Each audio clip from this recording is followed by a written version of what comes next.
Vad är det som gör att du gillar gammal tv så mycket? För att jag tycker att gammal tv är lite bättre än ny tv. Varje år tillverkas 35 miljoner bilar till vår slitna planet som redan förfogar över 500 miljoner fordon. Ingen industri i världen har tagit hem större nationella vinster än bilindustrin. Och nu har jakten på framtiden börjat. Nu gäller det att få herraväldet över den globala marknaden och konkurrensen är hård. Därför är sekretess och övervakningskameror ett måste. Vi ska nu få följa med in bakom taggtråden till den del av bilindustrin som är lika hemlig som försvarsindustrin.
Korta tyglar lite grann innan.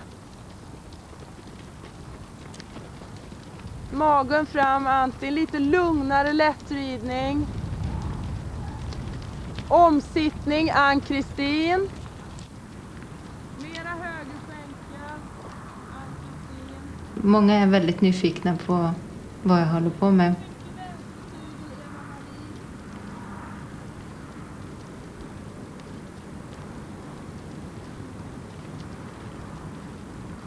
Det är aldrig någon som har försökt få mig till att avslöja någonting. Mer på skoj i så fall bland vänner, att man säger ett påstående och förväntar sig att man ska få medhåll. Men det går man ju inte på så lätt.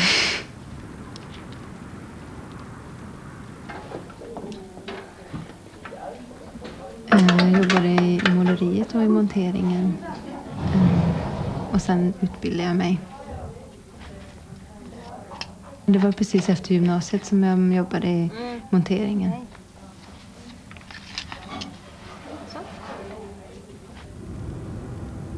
Efter min utbildning var klar så funderade jag lite på vad jag skulle göra. Så fick jag ett erbjudande från Saab att komma och börja jobba hos dem. Och jag tyckte bilindustri, varför inte?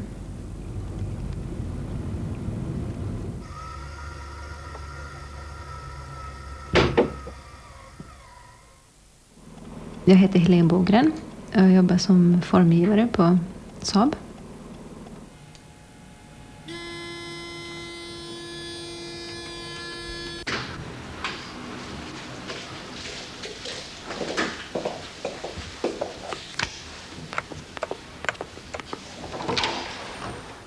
Hej. God morgon.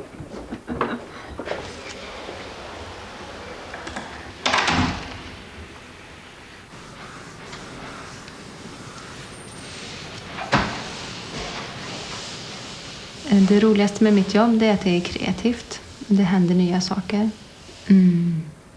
Och vi jobbar med framtida utveckling, framtida produkter. Det tråkigaste är att gå på möten. Lite här då. Det svåraste är att säga om framtiden, men man kan ju gissa.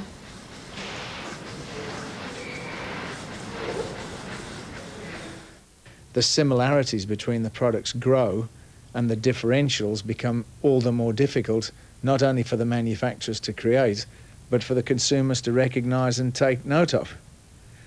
So we're not quite in the peanuts and bubblegum category yet, but the war drives us towards those things because of a lot of different outer forces on our industry.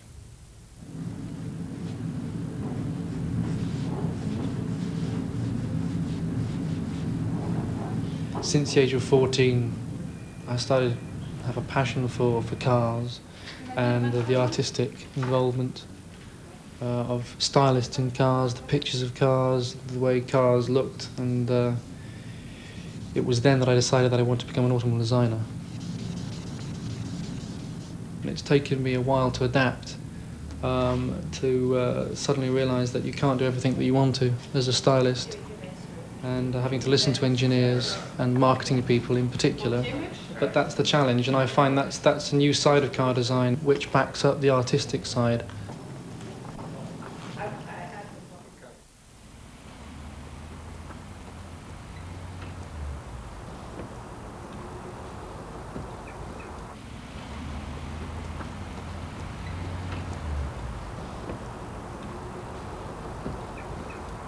Trollhättan är en småstad och det är som att bo i en småstad när man bor i Trollhättan. Trollhättan är väldigt präglad på företaget Saab. Och ibland kan det bli lite för mycket Saab när man har slutat jobbet. Ja, man ser sina arbetskamrater på stan och i affären. Man går på gympan och så ser man Saabare på gympan. Alla kör nästan Saab i hela Trollhättan. Ja, som yrkesgrupp så är vi väldigt beroende av impulser från yttre världen och så. Och det kan ju vara lite svårt när man sitter i Trollhättan.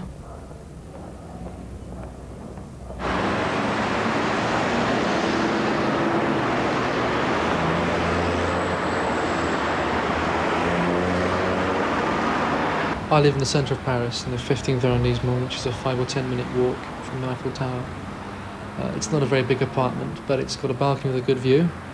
And I chose it as opposed to living outside the city, which would have given me ultimately a larger flat with a lesser rent. But I enjoy living in the heart of the city and absorbing the Parisian culture and the Parisian life.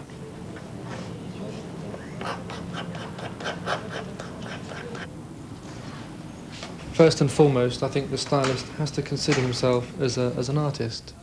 The car for him is treated as an artistic object to look good or to express a certain feeling or quality or perceived security, perceived elegance, aggression.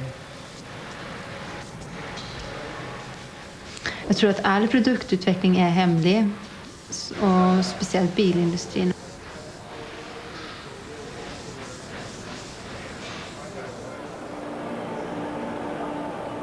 Bilindustrin kanske är lika hemlig som försvarsindustrin.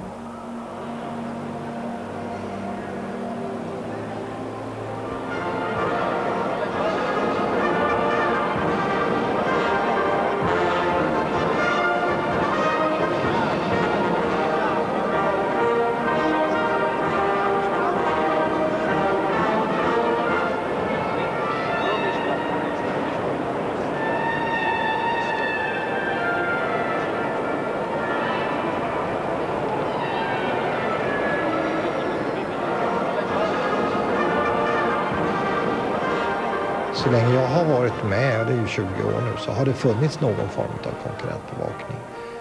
Och det är ju egentligen från början, tror jag, så att man köpte varandras produkter, de olika tillverkarna.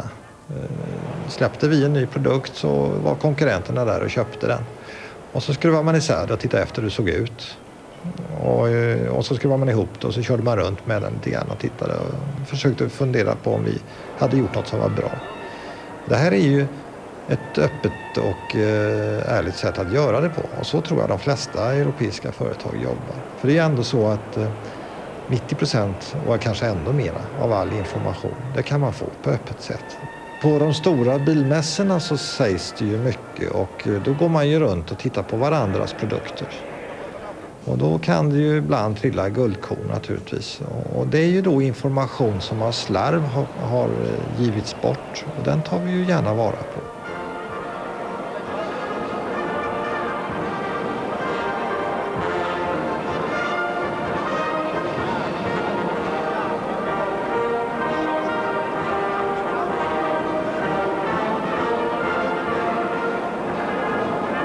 I don't see the European design directors as competitors. I see them as colleagues. And we share information between ourselves on what's happening in the business today, both on the techniques that are now being developed. We help each other in Europe. I don't look at them as competitors. I look at them as professional collaborators, if you will. I believe that the European styling community, the design companies in Europe, have the opportunity to win the styling battles. Design battles, if you will, in the future. They have very qualified people, very high level. They're smaller teams than we see in the US or Japan. They can move quicker, and I believe they're better organized. Europe specifically have a unique opportunity against the Japanese. Against the North Americans, there already is a tremendous amount of cooperation in the world car industry. The customer doesn't see it, because each company wants to present a different face to the customer, and that's quite right.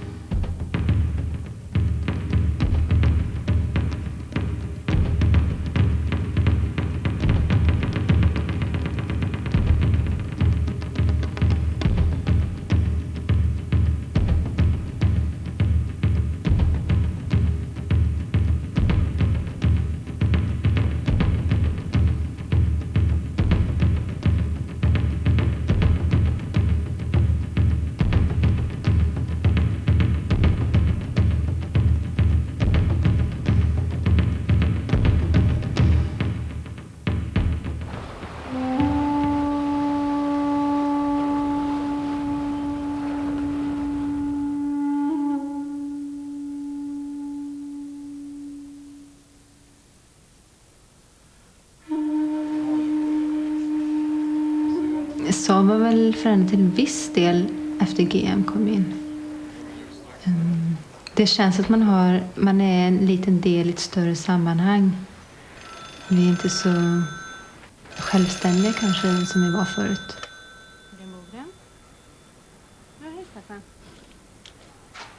Mitt arbete har inte förvandlats så väldigt mycket sedan GM kom in. Mer än att vi har mer kontakt med GMs andra designavdelningar över världen. Och möjlighet att åka dit och jobba ett tag. Eller att vi får folk över till oss från andra GM designavdelningar. Men det måste nog fräsas först. Ja.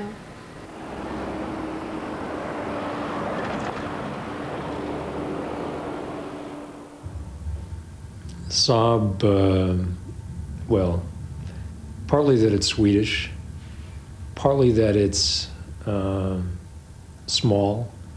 And I've been chairman of Saab now for going on my third year. And I'll never forget my first visit. It's just, there's a Saab spirit. I mean, the people there in Trollhättan, it's a tight little team. They're very proud of their heritage, of their tradition, even though the company's experienced difficulties. And yeah, it's simply Saab. I don't know the exact number, but I would surmise it's well over $1 billion in total for Saab. So it's a sizable amount of money, but we have every expectation to continue to invest in the company.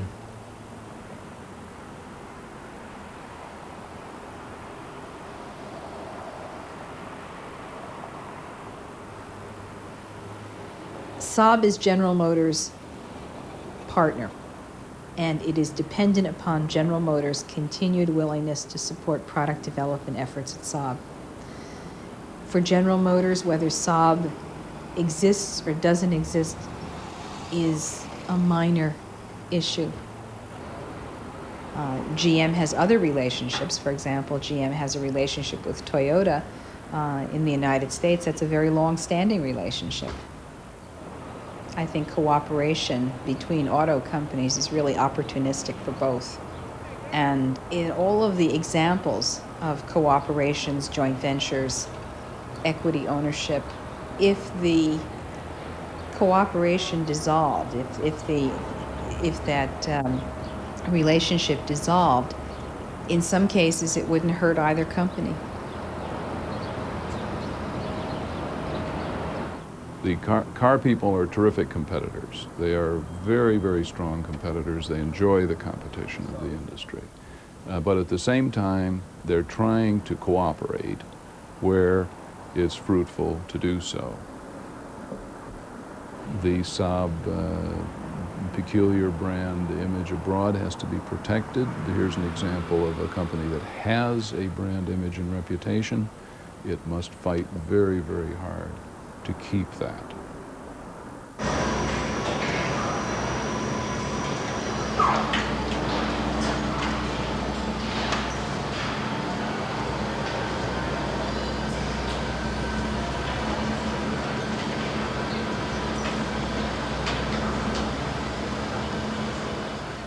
Traditional that in design you try and keep everything quiet all the way through to the very day of production. I mean, then you've been successful.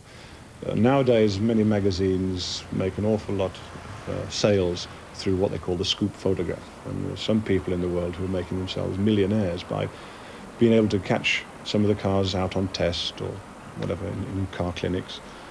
And it's all great news for newspapers and magazines. I would like to know, I think, and I think my colleagues at BMW, at Rover, Jaguar, Ford, whoever, I think they'd all like to know what we're all doing. And then we'd make sure if it was something similar, we'd move away and do something quite different.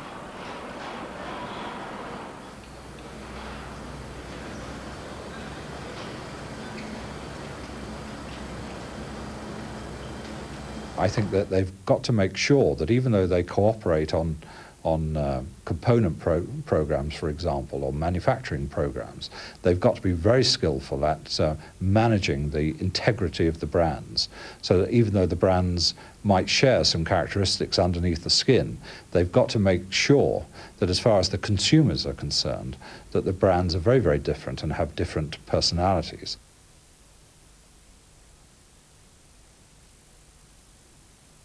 And that's one which I know exercises car manufacturers. But I think not enough attention has in the past been paid to these aspects of brands in the motor industry.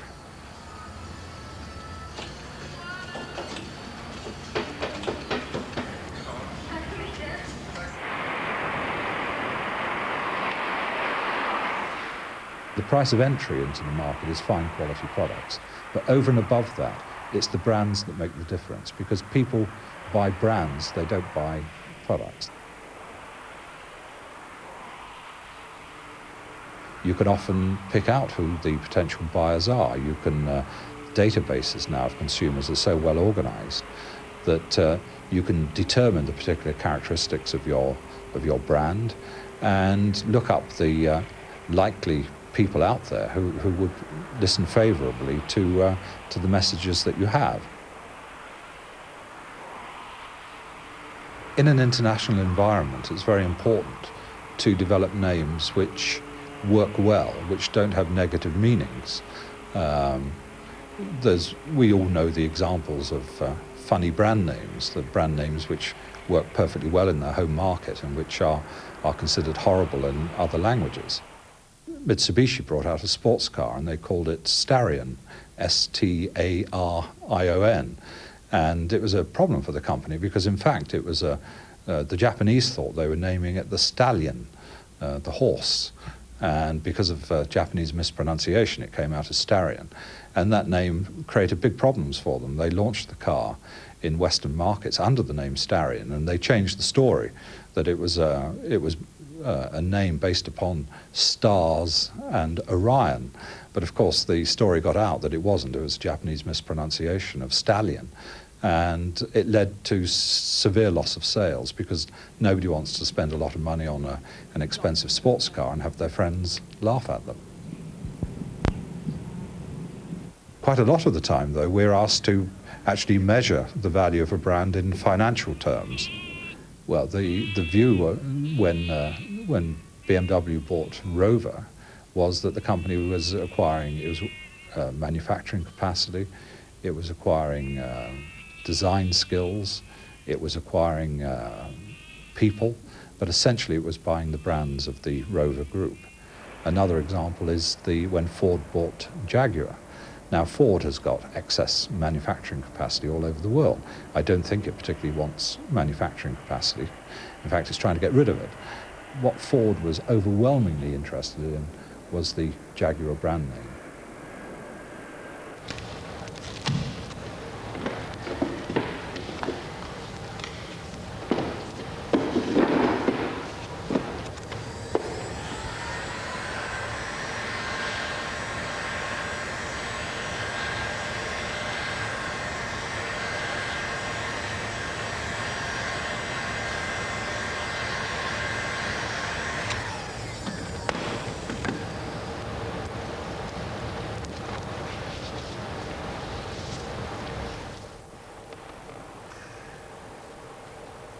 Ofta så börjar vi med skisser och en teknisk briefing. Sen så jobbar jag mycket med form och logik, använder gränssnitt och så. Och så tillsammans med en modellör, en hantverkare, så jobbar jag fram en form. Ofta så bygger vi ju formen runt omkring en teknisk princip. I 900 så har jag gjort till exempel en ratt, växelspak, fönsterhissar, baksäte med barnsäte.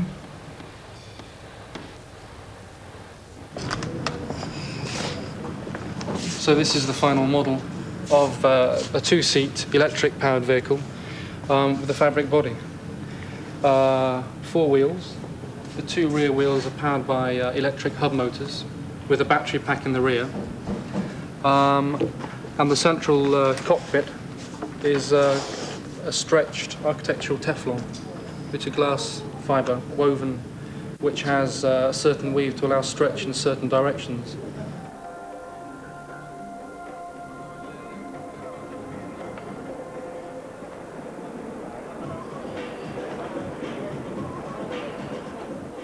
I mitten och slutet av 80-talet så tror jag att ett antal biltillverkare talar med varandra för att se nya kombinationer.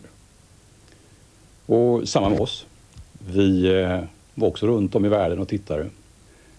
Och Mitsubishi var ett av de företag som vi då diskuterade med. Mitsubishi is a very strong company. Its relationship with Volvo is a way to get into the European auto market.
先ほど言ったと同じように相手の立場で物事を考えていくと、それといわゆる信頼すると、お互いに信頼し合うと、この2つが一番いい。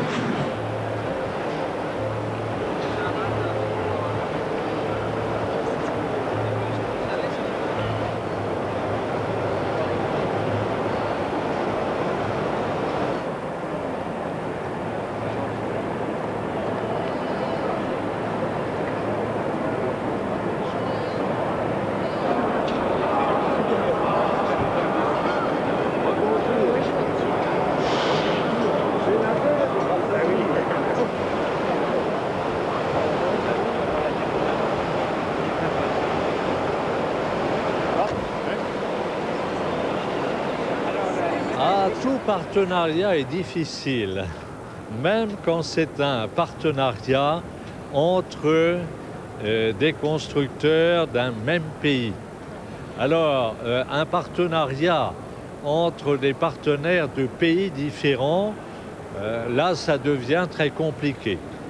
Cela dit, je ne crois pas à des partenariats généraux, c'est-à-dire englobant la totalité des aspects de deux firmes automobiles. En revanche, je crois beaucoup et nous pratiquons des partenariats sur des points précis où nous aurions de la peine à agir seuls.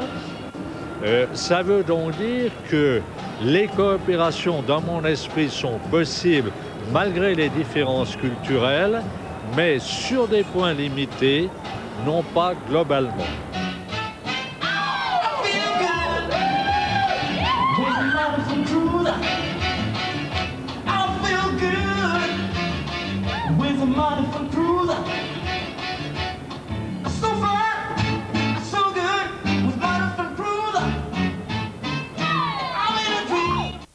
Yes, we have done two things.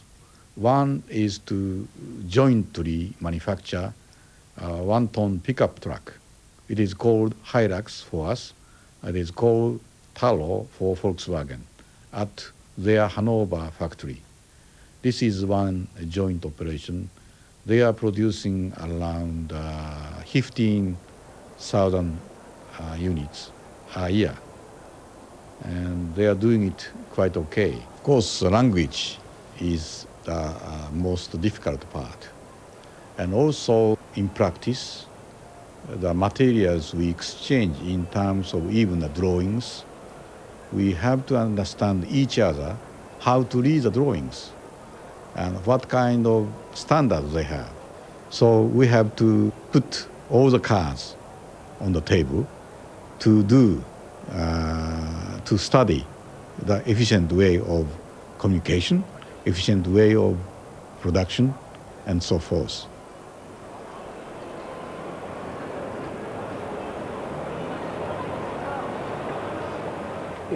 Svårigheten att slå ihop två stycken bilföretag, och speciellt med Volvo, är att Volvos styrka ligger väldigt mycket i ett otroligt starkt varumärke. Och här är alltså den stora problematiken att Volvo har konsekvent under årtionden byggt upp ett varumärke och fortfarande idag investerar vi mycket i att stärka det varumärket. Och det gör att det går inte att blanda Volvo med vilket varumärke som helst. Det måste vara ett mycket specifikt varumärke som förknippas med någonting liknande eller kompletterar. Och det är inte lätt att hitta. En Chine, nous menons un partenariat industriel en termes de savoir-faire. Mais l'investissement est assumé par la partie chinoise. C'est-à-dire que nous sommes partenaires, nous donnons en quelque sorte du savoir-faire, mais c'est la partie chinoise qui investit. Everything is difficult and is different in China, and so to put it simply, 1 and 1 is never 2. The most important thing to run a joint venture is not your product. It's not to have money. It is a human being.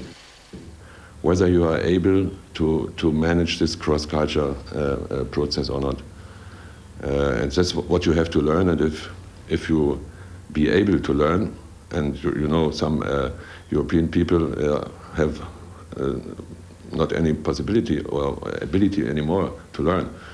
That's one of our biggest problems. The Chinese government in the long term doesn't want its industry controlled by Western forces or Japanese auto companies. It wants technology transfer.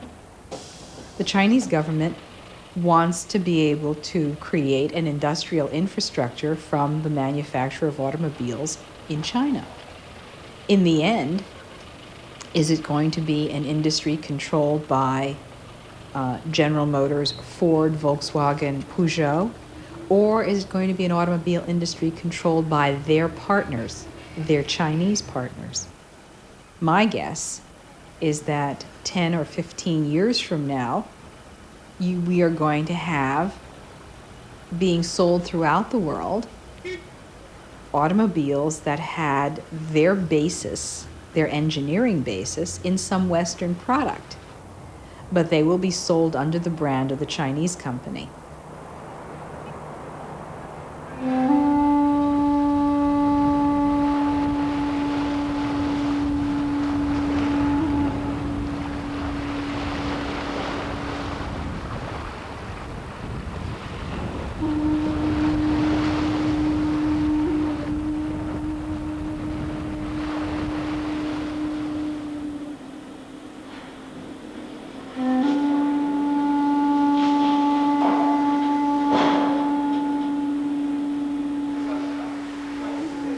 Ja, det är en naturlig del i jobbet att det är hemligt. Och man får ju tänka sig för vad man säger när man inte är på jobbet. Och även inne på jobbet till andra inom företaget. Så alla ska ju inte veta vad alla gör. Så mina vänner tycker att jag är väldigt hemlighetsfull. Och de frågar vad jag har gjort. Och jag kan bara säga att jag har gjort en ratt eller en hjul idag. Det är egentligen det som är grejen med det här med sekretessen. Att försöka så att säga, bevara det så länge som möjligt. Så att vi får ett överraskningsmoment. För det handlar ju om pengar i slutändan. Och får vi allvarliga incidenter och läckor så kan ju det påverka vår affär högst betydligt.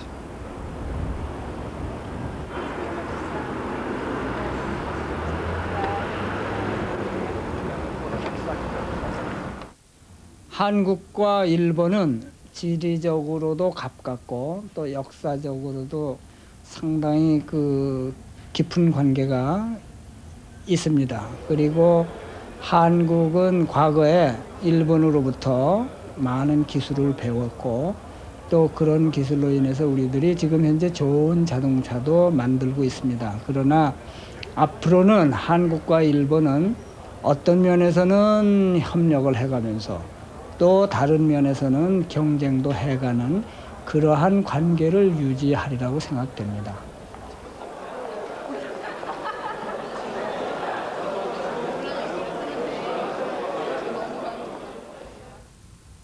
私も詳しいこと知りませんけれども、しかしかなりね、国も近いしいろんな情報もしょっちゅう行ったり来たりしてますから、かなり日本のやり方を取り入れてると聞いております。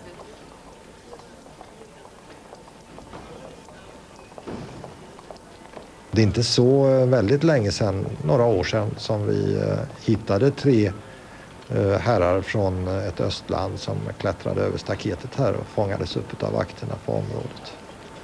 Och de hade ju då den åsikten, eller påstod att de hade gått fel och att de egentligen skulle till ett hamnområde här i stan. Men mässor, och det sägs en del på flygplatser och det sägs en hel del på flygplan, och man hör på tåg och man hör på olika ställen på konferenser, och folk glömmer material som de inte borde glömma. Och om vi slarvar bort vår information så får vi ju räkna med att en konkurrent som ser det här och tar det tillvara. Det borde de göra, tycker jag. Och samma försöker ju vi göra, att om det är någon som slarvar bort information.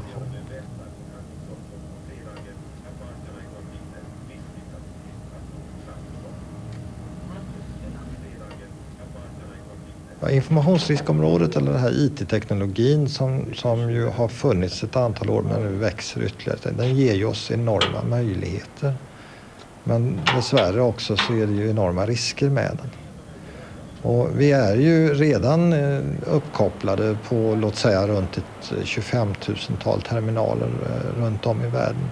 Där vi då för information fram och tillbaka. Och av tradition har vi varit rätt duktiga på att skydda den här informationen som går i stordatornäten, så att säga. Men sen har ju utvecklingen ändrat till ett allt större PC-beroende. Och här har ju många anställda då svårighet att hålla reda på var någonstans har de sin information. Är den i stordator? Är den i en servermiljö eller i annan miljö? Eller har de den på sin persondator? Men om människor börjar använda den här informationen hemma eller i databaser eller använder andra hjälpmedel, internet och liknande system, så är det ju så småningom svårigheter för oss att hålla reda på vad är vår information och hur såg den ut från början och vad är det hur har förändringarna skett? Va? Jag är övertygad om att många svenska företag kommer att få problem och få stora ekonomiska problem. Kanske till och med gå i konkurs för att de inte har klarat att hantera de här frågorna. Jag känner mig inte övervakad av någon annan. Men jag försöker övervaka mig själv så jag inte säger fel saker vid fel tillfällen.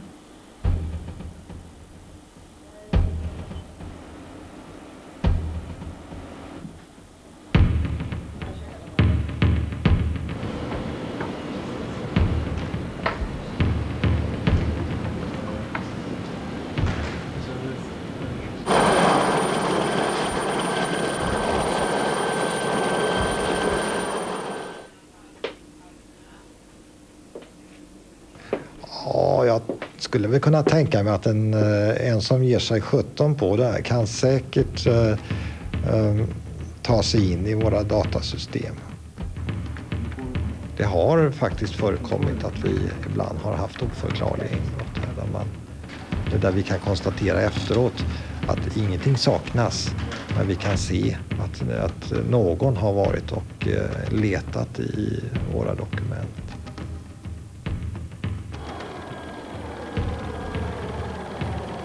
En del andra länder som har ett enorma behov av att skaffa sig information och inte har råd att utveckla själv. Att lägga de här miljarderna som behövs för varje utvecklingsprojekt. Där är det naturligtvis väldigt frestande att försöka komma åt även de där sista 10% som kanske inte är öppna.